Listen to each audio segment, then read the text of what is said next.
Je m'appelle Aline Péniteau, je suis compositrice de musique concrète et je fais du documentaire radio. Je mène des projets notamment art-sciences environnement, musique, documentaire qui sont à peu près toujours liés à l'océan.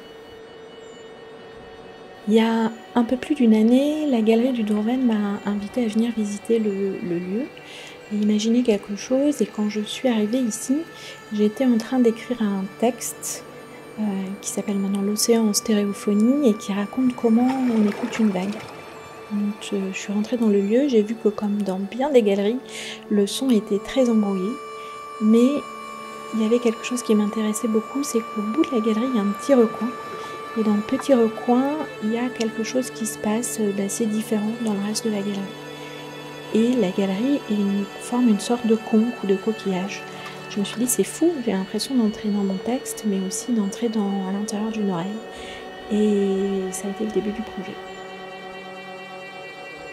Assez vite, j'ai regardé les plans du Dourven, et puis je les ai envoyés à Perrine Villemur, qui est scénographe. Elle a vu le plan et je lui ai raconté cette histoire d'oreille et elle a commencé à dessiner. Donc elle a ensuite cherché des matières, on a cherché ensemble tout un tas de choses qui, comme ça, fabriquent aussi un parcours à l'intérieur de la galerie, qui est à la fois un parcours d'écoute, parce qu'on est au milieu de 8 haut-parleurs qui diffusent des choses différentes selon comment on se déplace dans l'espace, mais aussi accompagné par la scénographie.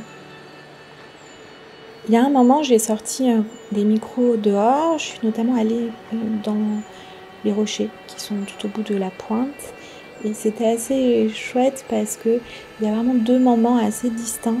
Un moment où la mer est ici très calme, et quand elle est très calme, elle fait tout un tas de petits sons à l'intérieur des rochers.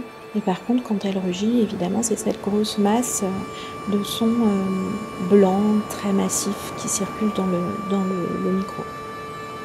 Et puis, il a une deuxième proposition, qui est de partir dehors avec des casques qui sont pas des casques habituels, qui sont des casques à conduction osseuse, qui sont placés uniquement sur les tempes.